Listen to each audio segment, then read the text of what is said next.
it's hard for me to deny that there is truth behind it. You've said, okay, I'm going to try this crystal or manifesting, and then it's worked because you've run an experiment. Yeah, because I've run experiments on it. That sounds like bullshit to me. So convince me.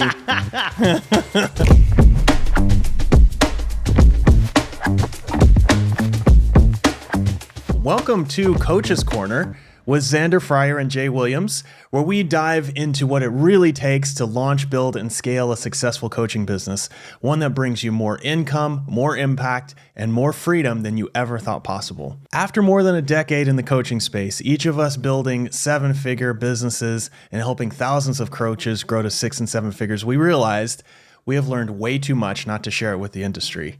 So welcome to Coach's Corner. So today, I wanted to talk about manifestation. So you and I have maybe very different opinions about manifestation, what it means, what is the law of attraction, that kind of thing.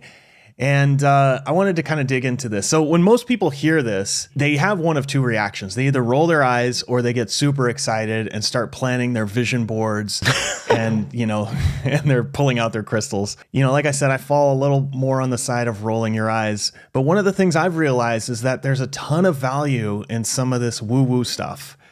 But you want to be careful about taking it too far and not actually doing anything. So I think both sides, if you go too far in one direction or other, they're kind of missing something.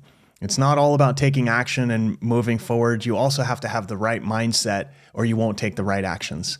So today I thought we'd talk about this, find out if it actually works and if people are doing it wrong, and we can kind of dig into that. So I want to start by asking you, what is manifestation or the law of attraction? How would you describe it? Yeah, first off, I love that you're talking shit about my crystals and my woo-woo stuff sitting back here on my desk. Taking punches before we've even started this episode, Jay. So, well, okay, you got crystals on one side and an Inc. 500 plaque on the other side. Okay, that's valid. That's valid.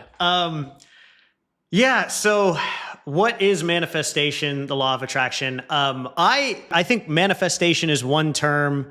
The law of attraction is another term. In the end, I think it all comes down to how are you leveraging your understanding of the world, right?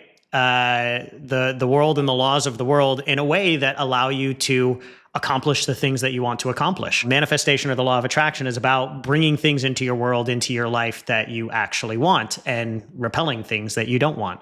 And in the end, if you were to describe it that way, it kind of sounds a little bit less woo-woo, if you ask me. Yeah. Would you connect this to like a higher power or, belief in God or religion? Like how, I wouldn't necessarily call it God. Like some people will think of it as God. Some people call it higher consciousness. Some people call it a higher power. It could be seventh dimension aliens.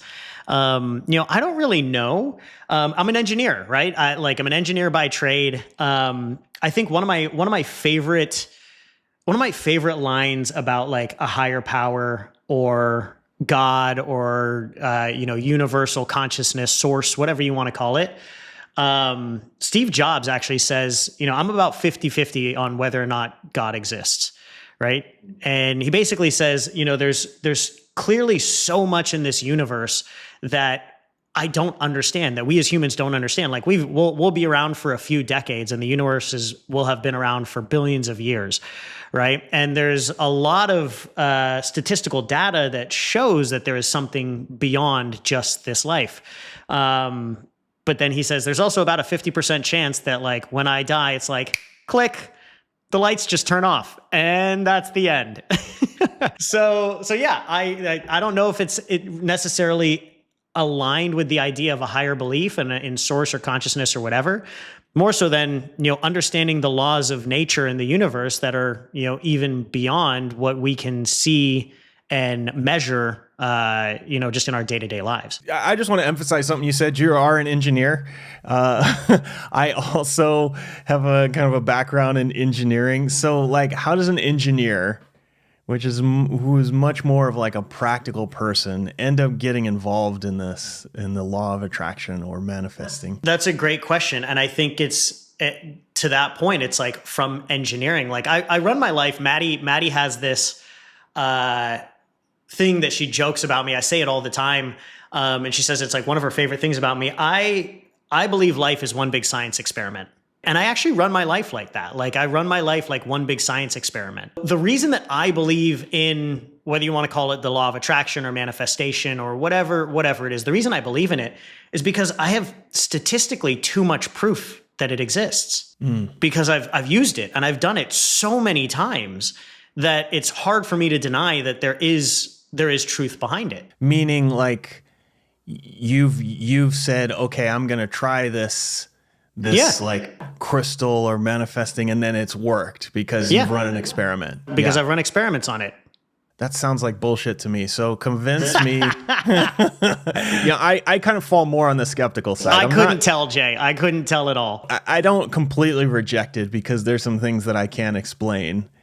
And the more you dig into those, it's kind of like, there's something to that. Just because you can't explain it, or just because you can explain it, doesn't mean that it's not the law of attraction. So I think maybe first would be helpful if I kind of explain the way that I see the law of attraction, because I think it's different than the way that most people see it. Yeah, I think a lot of my skepticism comes from like, I live in Berkeley, right? And there's a lot of like weirdos here, and one of the things is like, you can sit there and like pray to the heavens and nothing happens. See, that is not the law of attraction.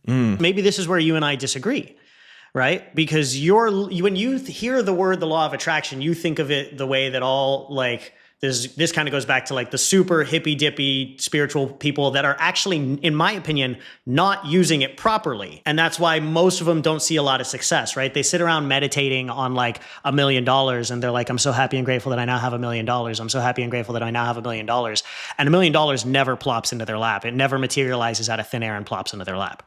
That, in my opinion, is not the proper use of the law of attraction. So when I explain the law of attraction to our clients, I explain it like a magnet, right? The law of attraction, the law of attraction creates a magnetic pull. And there's several things that happen when you do it, right? Now, if you think of a magnet does a couple of things, right? Number one, if you have a magnet, it's going to attract things to you, correct? Yep. And this is what you're talking about. This person, burning patchouli, sitting with a bunch of lavender essential oils, going, I'm going to manifest $1 million. Drum circle. Yeah, in a drum circle. Yeah. The law of attraction can draw things to you, but more often than not, what I have actually found is the law of attraction actually pulls you as well into the actions that are actually necessary to make that thing happen. So if you think of it like a magnet, a magnet can pull things to it, but if you set up a magnet like far away from like a really strong, like a refrigerator, the refrigerator is not going to pull to you. The magnet's going to get pulled to the refrigerator. So when you're leveraging the law of attraction or manifestation, more often than not, for it to actually work, you need to allow it to pull both directions. Yeah. And it's what happens when the super, spiritual woo-woo person that you're talking about, goes, no, I'm just going to sit here and I'm going to manifest. I'm going to let God take care of it. I'm going to let the universe take care of it. Well, the universe is trying to take care of it, but you're not standing up and going and taking the actions that you need to. It's telling you, hey, you need to go stand up and do this thing. And you're going, no, I'm just going to sit here and wait for it to come to me. Really, because you're fucking lazy is what it is. When I first used the law of attraction, the first time I ever used it, I literally started it was daydreaming. It wasn't like a formal visualization. I was just daydreaming about being my own boss and being an entrepreneur and what it would be like and those sorts of things. And I would daydream, very regularly. And before you knew it, like I didn't daydream $1 million into my life so that I could quit my job. I daydreamed my way into having the courage to quitting my 9-to-5 and being like, I can't keep doing something that I'm not aligned with. I have to just go pursue this thing. The law of attraction did not pull me $1 million. It pulled me into the action that created a life where I became an entrepreneur and started taking intentional action. Same thing when, the law of attraction to find my wife, Maddie, right? Like I was meditating on this beautiful relationship and this, this partner that I could be with while I was building my business and growing our mission and all this stuff. This wife didn't just materialize out of thin air, right down the street, right? Wait, hold on. You said you were meditating on this. Like, that like you wake up in the morning, you sit there, and this is just like something you think about, or you're writing about it? Like, Yeah, what is that? I would at this point I was doing visualizations, I was doing journaling, and I would literally visualize, having an amazing partner where I felt so connected, so in love, so fulfilled, and so inspired to pursue my mission and go on this amazing roller coaster that is life. And I would visualize this every single day. I created a list of 10 or 15 items of exactly what I was looking for in a partner, right? And I didn't just manifest this partner down the street. What it caused me to do is eventually I ended up doing a Facebook Live titled "Help Me Find Love," right? And that actually ended up helping me find Maddie on the other side of the world. But it gave me the courage to date my future wife 9,000 miles apart for 10 and a half, 11 months before we actually moved in together. So it wasn't like the law of attraction manifestation just like, drew Maddie to me. It actually drew me to Maddie. It actually drew me to the business and taking the actions that I needed to actually bring that life around. So the law of attraction works both ways. There's a very logical side of it, and then there is kind of a weird woo-woo side of it where I'm like, okay, how could I have ever known that like that post would have found me like literally my perfect partner in Australia? There's no way, right? Yeah. But I had to go take these actions. Okay, there's so many directions I want to go with this. But it reminds me, have you ever read the book, The Surrender Experiment? Yeah, Michael Singer. He's written a few books about meditation, but that one was the most interesting to me because it tells the story of kind of like how he kind of discovered that there was this like voice that was outside of him that was talking to him, right? It was just like, wait, I'm observing myself having these thoughts. And he goes on to kind of describe basically his life from that point, from like, I don't know, it was like 18 or 19 years old or something. And he describes his life from that point, and he ends up building a company that sold to like WebMD or became WebMD or something for over $1 billion or something. Yeah. And it was kind of like you described. He's like, he would meditate and he would feel called to do something, and then he would do that thing. And oftentimes that thing, right, and perfect example of Michael Singer's surrender experiment, oftentimes that thing went against what he thought was the safe or smart thing to do, the thing that felt good to him, right? He would go against that to surrender to what he could tell he was feeling called to do, even if it scared the shit out of him, even if he had a lot of resistance behind it. He would go do that thing. And it created a life that he could have never imagined. But the entire that entire book is built on him taking action. From an engineering perspective, it's like, my first thought is, okay, well, you decide you want something. It's like, it's almost like not even deciding, but everything is just like a logical experiment, logical steps. It's just like, oh, you're not sure what you want? Well, take this step, this step, this step, this step. And then you decide what you want. Now take this step, this step, this step. Right. Yeah. And it's like, it's all figure outable. Right. But what you're kind of saying is, before you even have that figuring out what you want, you kind of sit back and just let it sort of come to you. Is that right? Or kind of not really. So like, I'll give you an example, right? So I think clarity around what you want is a big first part of it, right? Yeah.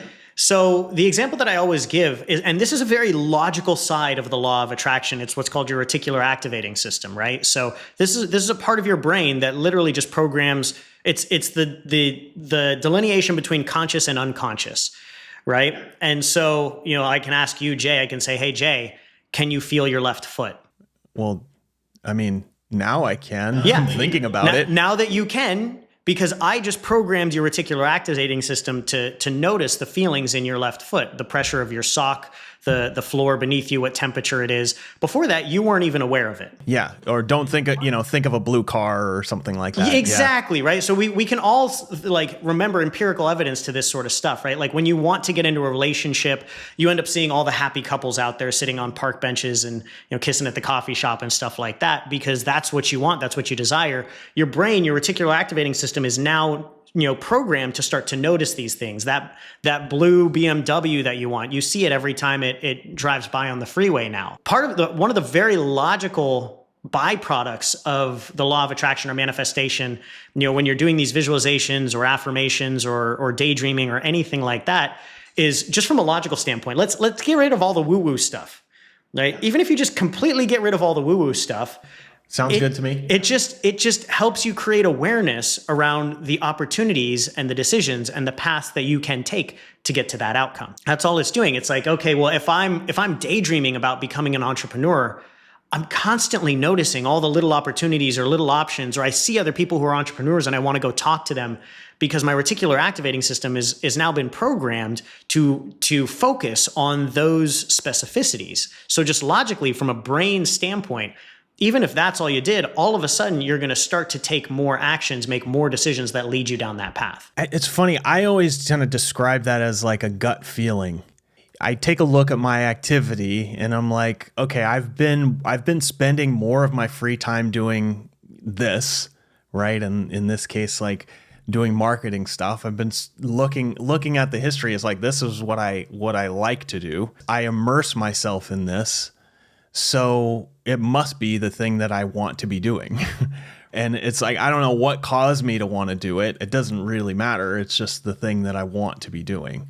And so that's not the law of attraction to you. You didn't just attract that into your world. Now you have clarity on this thing and you're going to go take action towards that, right? I mean, I didn't light any candles or anything like that. So one of my good friends, Sean, he's an amazing marketer and copywriter, and he always makes fun of me. He's like, Xander, I've never visualized or done affirmations a day in my life. And I've built a 7-figure business. I drive my dream car. I have my dream girlfriend. I live in my dream condo overlooking the ocean. And I was like, Sean, I've known you for years. You daydream constantly.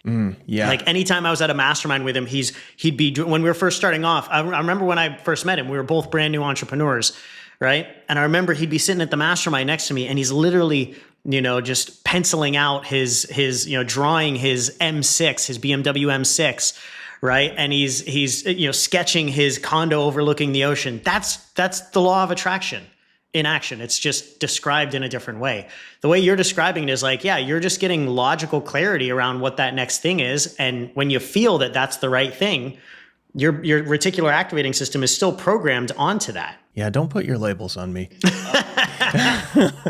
No, I mean, it's funny. Like, actually, that is true. It's like I decided I want to live in a certain area, and I would drive around that area looking at places. You'd be programming your subconscious. Yeah, I decided I want a certain car. I go, check out the car at the dealership. I'm noticing it all the time. Yeah, it's, even down to like, oh, I want the videos to look a certain way. And I'm just like, oh, let me take a look at all the stuff that they're doing. Yeah, no, that makes a ton of sense. So we've got this like idea of, okay, there's something out there that you want that is sort of a gut feeling or that you want to attract or you want to manifest or whatever. Yeah. It's like, how do you bridge this gap between like having daydreams and sort of taking action? Well, I think this is where, to your point, I think this is where most people fall flat. Yeah. When I think of like accomplishing your goals, right?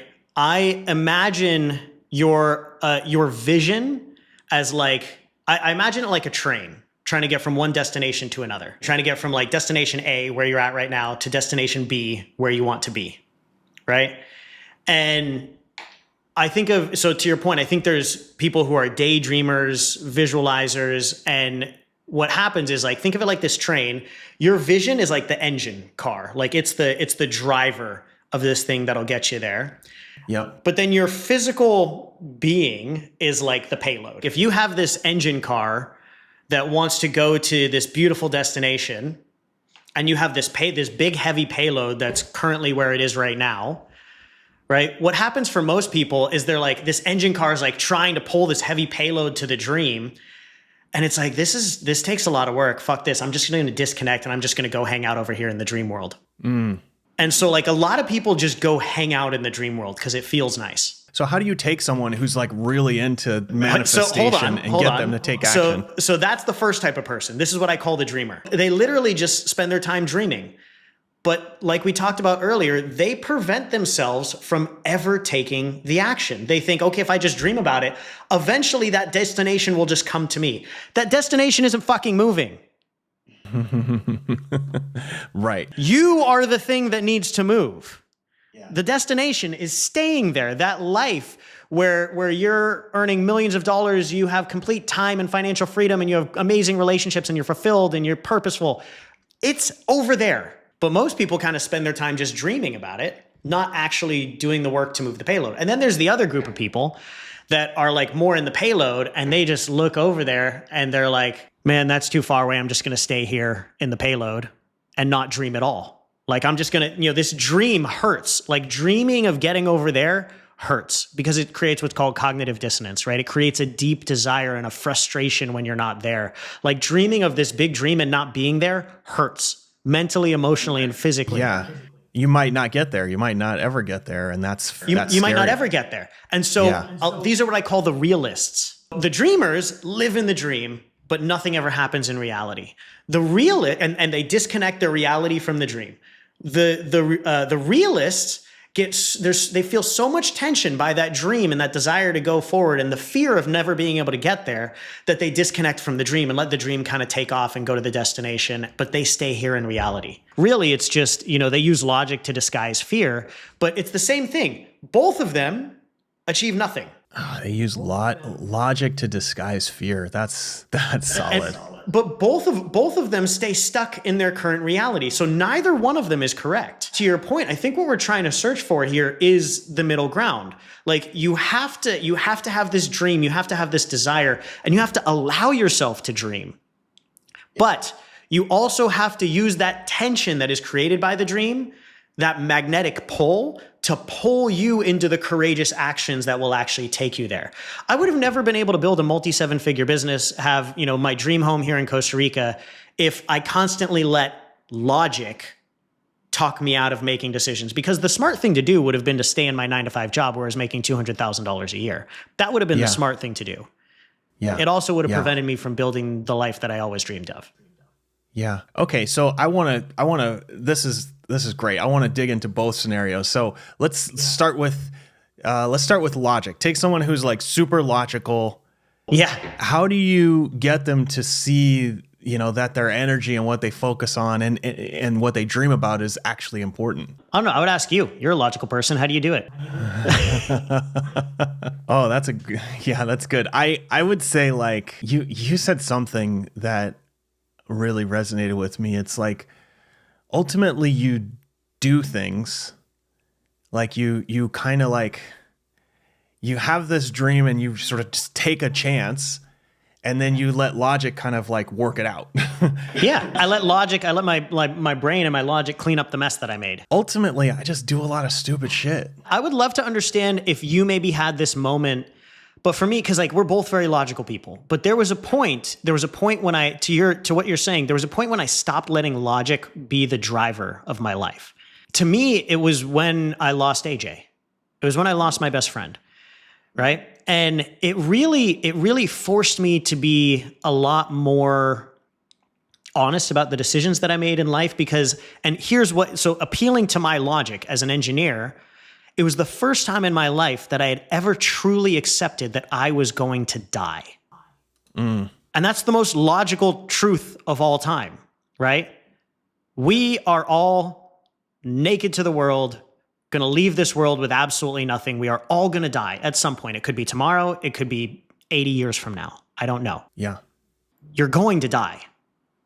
And when I really started to accept that, there's a saying in the book Tuesdays with Morrie is one of my favorites. And in it, Morrie says, everybody knows they're going to die, but nobody really accepts that they're going to die. And the moment you accept that you're truly going to die, you actually start to live. And that's what it was for me. It was an appeal to my logic with the acceptance of the most logical truth as a human, that you are going to die. That is the most factual truth that you have. Yeah. And when you accept that, you start to look at life a little bit differently. You stop trying to be safe. You stop trying to keep yourself alive, because most of our decisions we make are to quote unquote keep ourselves alive, when the reality is we've basically gotten rid of all the major things that are going to cause us to die as a human, right? Like we don't actually struggle to keep ourselves alive much anymore, but most of us are just slowly dying over time because we're not actually letting ourselves live now that we've created this space.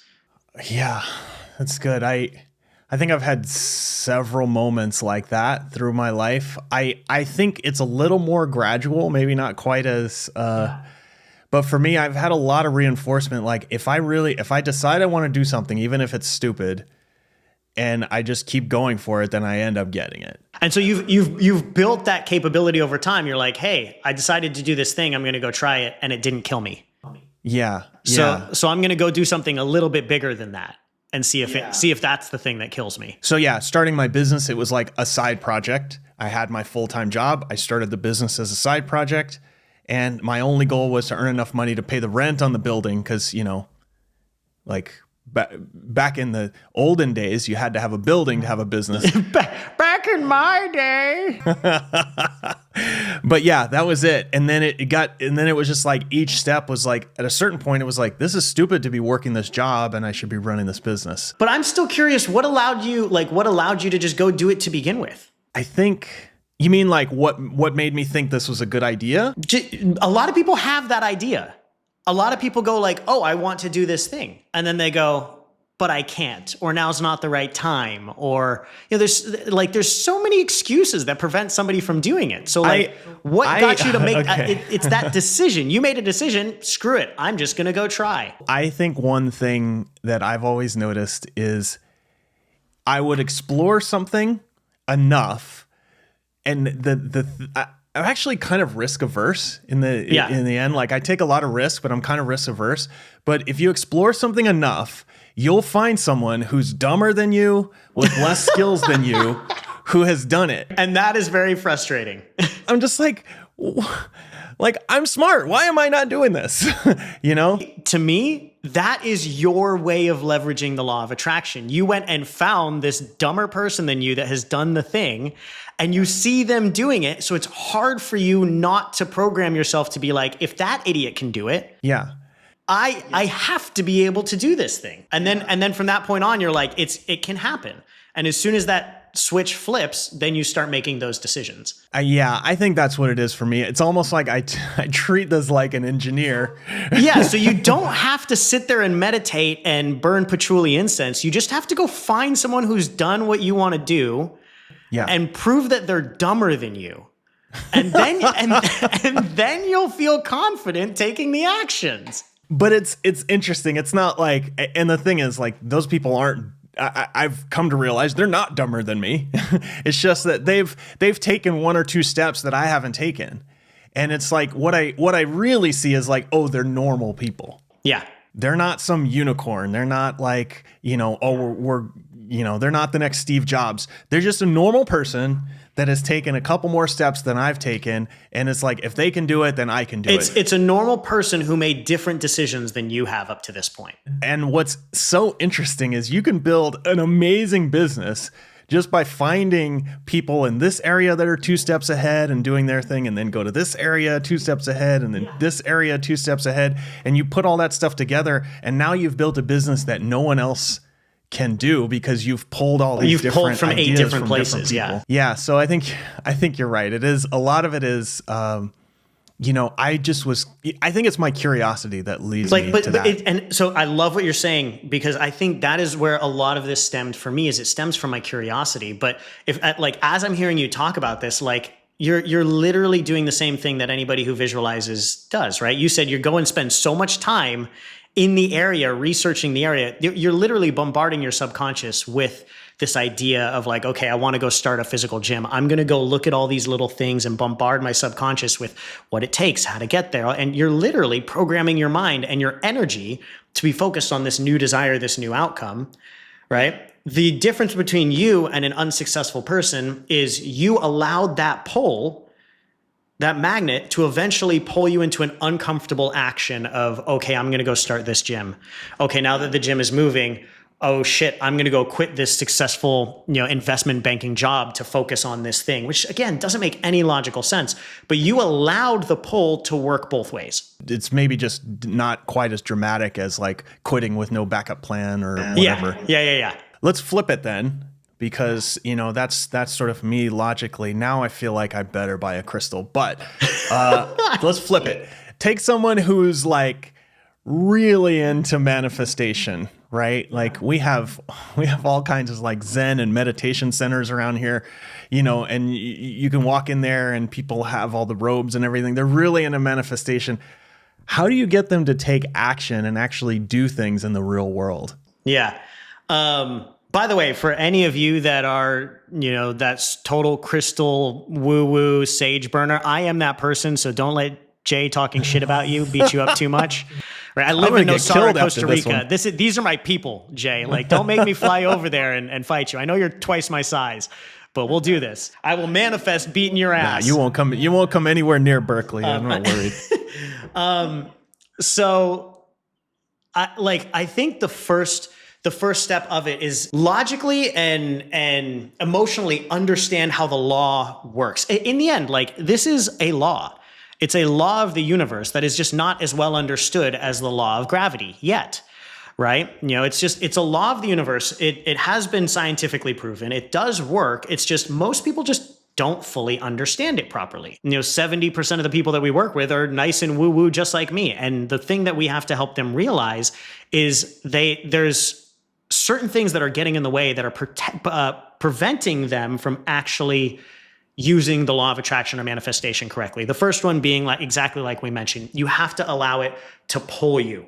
You can't just pull things your direction. You have to allow it to pull you the other direction as well. And so that's the first thing. So these dreamers, they often just let the dream take off and they disconnect and they don't take any actions, right? And so you have to allow it to take action. And the biggest reason why they don't take action is fear. Yeah. It's much easier to go live in the dream, like just let your head go right into the dream, but leave your reality behind. I think of like a rubber band being stretched, right? Yeah. So if your reality is over here at point A and your brain and your dream is over here at point B, it's this massive rubber band of tension pulling between the two. Well, there's two ways to get rid of the tension. Naturally, we as humans, we just want to get rid of the tension. We don't like tension. Problem is tension is what creates growth. I mean, you're a gym owner. Like, how do you create bigger muscles? Tension. You put time under tension to create bigger muscles. So naturally, we want to avoid tension. We want the rubber band to get snapped back, right? There's two ways we can do it. We can either, let the dream go and the rubber band snaps back to our reality and you stay right here, but there's no more tension. That feels nice. That feels comfortable. Yeah, but you're never going to accomplish your dreams that way. So get comfortable in your shitty life. Yeah. The other way you could do it is you can slowly take the actions that move your reality forward, step by step, uncomfortably move your reality forward, step by step, day by day, week by week, month by month, consistency and work and action and decisions that scare you. And oh, by the way, if you want to build a 20 to 30K per month coaching business and you consistently take the actions that scare you for an entire year, I virtually guarantee that you're going to get there. If you have the right steps and the right mentorship and the right systems to get there, I virtually guarantee that you're going to get there. But it'll take you a year, maybe 2 years to get there, right? Most people are impatient, so they just let go of the dream and the rubber band snaps back to reality, right? But if you work at it for 2 years, that also causes your reality to meet this dream. You felt a lot of tension along the way. So most people avoid that. So that's kind of the first thing that causes people not to actually leverage the law of attraction or manifestation properly. The second thing that doesn't allow people to leverage the law of attraction or manifestation properly is forgetting the role of your subconscious mind in it. And so I think there's a lot of like dreamer woo-woo people that go, I believe in the law of attraction. I believe in manifestation, right? And so they do these visualizations of, I'm so happy and grateful that I am now a $1 million coach changing the world, right? And that's their conscious mind. Now, most people don't realize that your conscious brain is only about is about 5% of your brain. Your unconscious is about 95% of your brain, right? And your unconscious is programmed by What? Mostly your actions and behaviors. Yeah. I'll give you an example, right? Let's take the person that wants to build a multi six-figure coaching business, right? And they take courageous action. They keep their agreements. They do the things that they say they're going to do. So that person wakes up, they set an alarm for 6 a.m. They wake up at 6 a.m. They say they're going to meditate for 15 minutes. They meditate for 15 minutes. They say that they're going to go on a 2-mile run. They go on a 2.5-mile run. Then when they sit down and they do their visualization, I'm so happy and grateful that I'm easily earning, $30K per month as a coach. Your subconscious, 95% of your brain goes, oh, that'll be fun. That'll be cool. I believe you. You did everything else you said you were going to do. You took the actions you said you were going to do. You behaved like someone that speaks truth. So when you just spoke truth about the future, well, now I have to go do that thing to get me there. Yeah. The most dreamers, what I have found is they connect with the dream and their actions do not align with their dreams. So they say that they're going to go, they say they're going to wake up at 6 a.m. and they hit snooze. They say they're going to meditate for 15 minutes and they stop at 12. They say that they're going to do a 2-mile run and they stop at 1.5. They say that they're going to, have that courageous conversation with their boss today and they put it off. And then they go do this visualization and meditation. They go, I'm so happy and grateful that I'm easily earning $30K per month as a coach. And their subconscious goes, bullshit. Never gonna fucking happen. You couldn't even wake up to your alarm this morning. How am I supposed to believe you that you're gonna make $30,000 a month as a coach, you liar? And so really that's what most dreamers, they just disconnect from reality. They don't think it's a big deal to keep their word, speak truth, take integrity actions, even if they scare you, even if they're hard. And so when they go try and manifest, it doesn't come true because your subconscious doesn't believe you anymore. Now, Jay, I know you're not a woo-woo person, but if you believed in the law of attraction, right? The energy that we focus on, the things that we focus on can magnetize and bring our reality to us. What do you think would be a stronger magnet? The 5% of your brain that's conscious or the 95% of your brain that is your unconscious mind? Well, obviously the 95%. Yeah. Exactly. That's so good. I want to just give a caveat. Live your life however you want to live it. I'm not making judgments. If you want to meditate all day and, that's totally cool. We're all going to end up in the same place anyway, right? So I'm good with that. But just hearing you talk about that, it's really interesting. It really does come down to, for those people, it really just comes down to action. Specifically courageous action. I think that's the word that I always look for. Courage is the difference between, in my opinion, living a life that feels aligned and purposeful and successful and one that feels forced. Yeah. Okay. That just hit me real hard because I've coached lots of people, right? And, when you coach people, they hire you, they have a dream, right? And they're hiring you to help them achieve that dream. And it's not usually somebody who takes a ton of action that hires a coach, right? It's somebody that is just maybe that wasn't the right thing to say. It's not usually someone who's super logical. Those people are really hard to get into coaching because then you just ask them what do you want? And they're like, I don't know, right? But you have people that are really clear, I want this thing. And part of why I've sort of focus on the logical when I'm coaching people is great, you have this big dream. Here's the first 5 steps. Let's take step number 1. Yeah. And it's almost if they don't take step number 1 and 2 and 3 and 4 and 5, that dream just starts to go away. Because they're saying they want dream, but they're acting from a place of self-preservation. Yeah. And that's the big thing. It's if you act from a place of self-preservation, you will get exactly the way you're at. You will get self-preservation. You will preserve yourself in the exact state you're in right now. This reminds me of, we've talked about this before. You never, did you ever do 75 hard? Not formally, because I kind of realized that I actually just do it every day pretty much. Well, you did just do some crazy, running upstairs with a vest or something, right? 40 minutes a day or something. Did you finish that or? 100 flights of stairs with 50 pounds on my back. Yeah, that was pretty shitty. No, but you were doing it every day. You were doing something every day, right? Oh, I was doing we were doing the weighted vest. So 50 pound, 40 minutes, 30 days. Okay, so you finished 30 days of this, right? 29 technically. And then we had to fly to Cabo for the for the mastermind. So I actually failed. I actually gotta start failed. over, buddy. I failed. Yeah. So, okay, I did 75 hard once with a group of 40 people. It's just like you do a bunch of shit every day, kind of like what you described, right? And I did it with a group of people, and it's hard stuff. Like you got to work out twice a day, you got to eat right, you got to drink water, whatever. I did it, and it was with 40 people, and I think only 3 out of the 40 people actually did all 75 days. Wow. And it was like, these were like high level people, like business owners and stuff, but only 3 out of those 40 did it. And it was like so interesting because it kind of describes what you're saying. It's like at the end of that 75 days, I felt like whatever I said I was going to do, I could do. You could do it because you had too much empirical evidence. Your subconscious had too much empirical evidence that when you say something, it happens. Yeah. Keeping your word is one of the most important things for making the law of attraction work. Like I'm a big fan of Eastern philosophy, Vedic philosophy, and there's a saying in Vedic philosophy, he who speaks truth can manifest anything.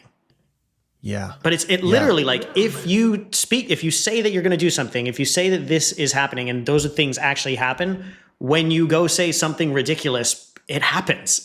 And if you could look back on 75 or 30 days, whatever, it's like, I did this hard thing every single day. And you just say, well, now I want something else. Well, what are the 3 or 5 hard things I need to do every day to get to that thing?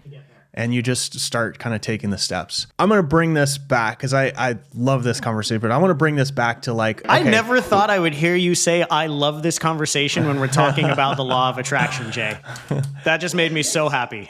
Well, it makes a ton of sense because ultimately one thing about me is I don't like doing things just to do them. Yeah. Right. Like, I mean, I can show up and work hard every day if I'm going towards something. But if I'm just showing up to work hard, like I'm like a terrible employee, right?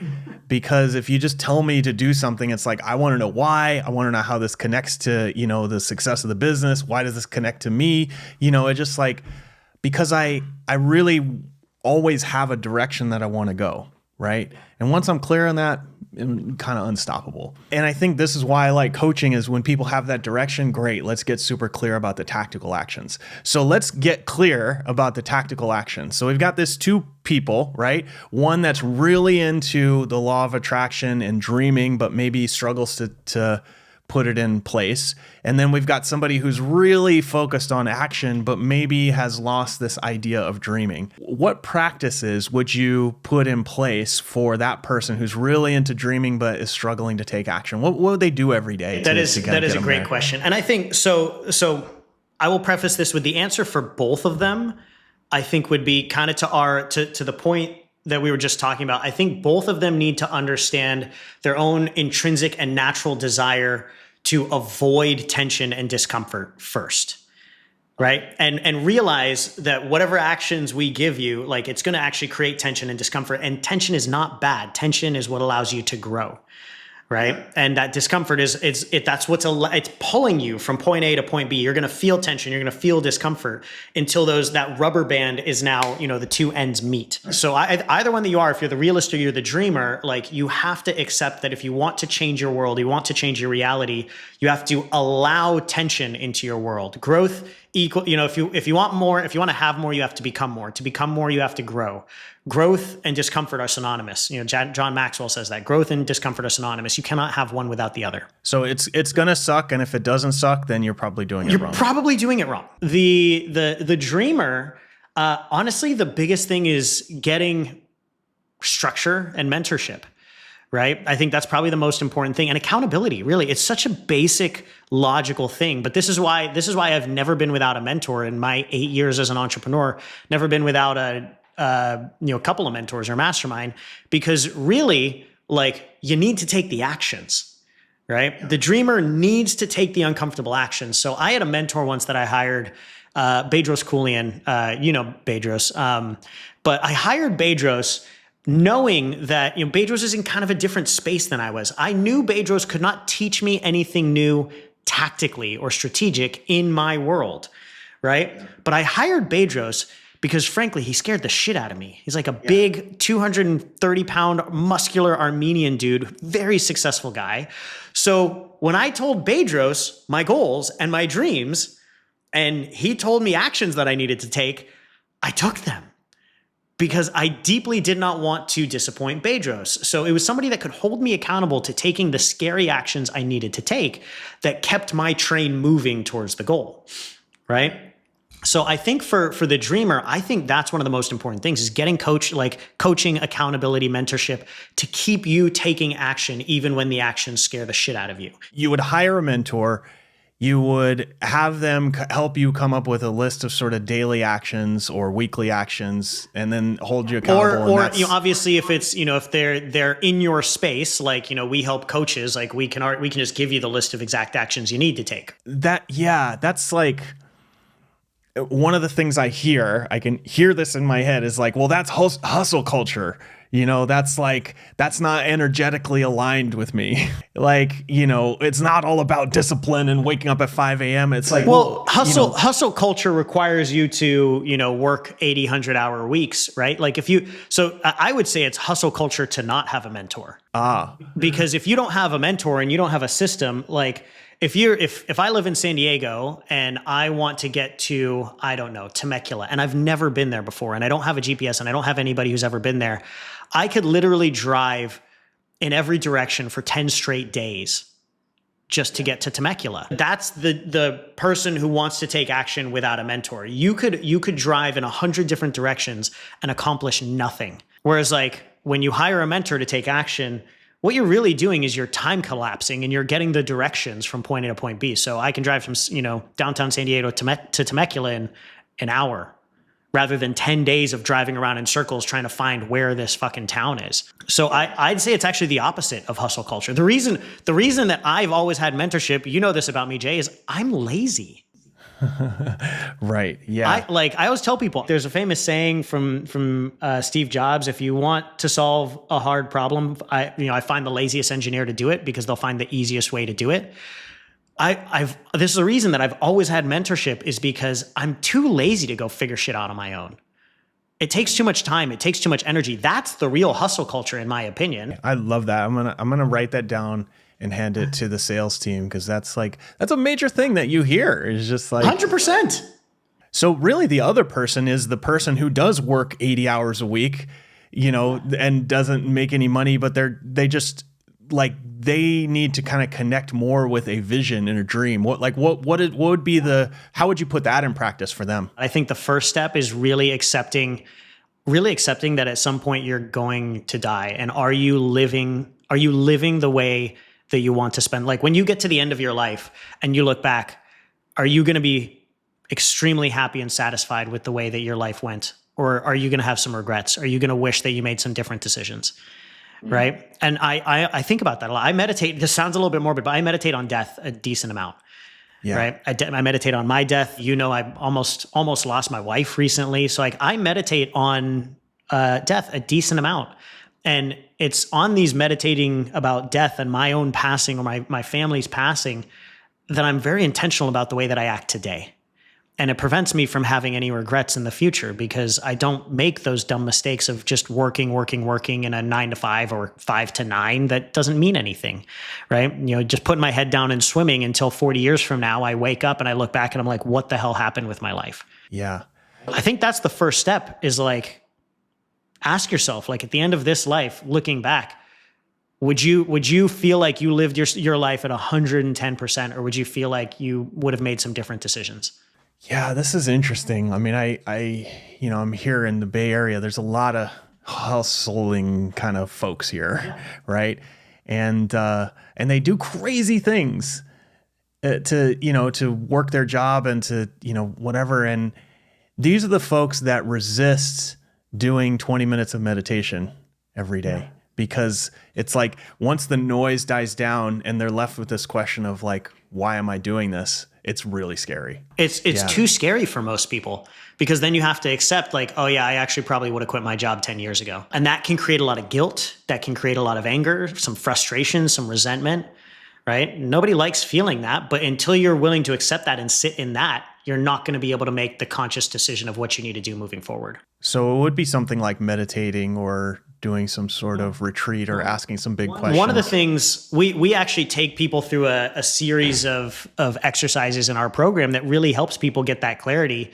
One of them is we just call it 101 wants list. It's basically a bucket list, right? So if you go write down 101 things that you want to do, be, or have in the rest of this life, right? Just 101. And what a lot of people do is they go, oh, that's not possible. And they start scratching shit off. It's like, no, it's like actually list out, like if you could have it all your way, if there was nothing holding you back, right?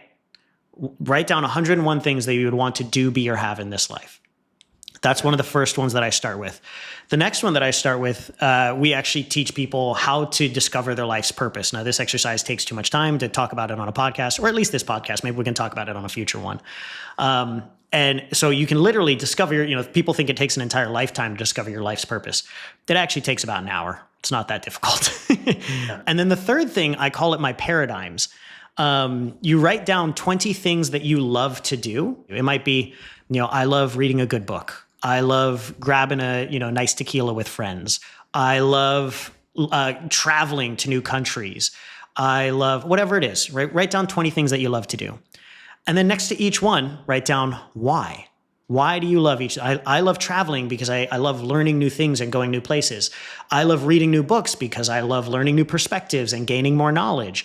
I love teaching people because I love being able to share and serve other people. I love a glass of tequila with friends because I love being present.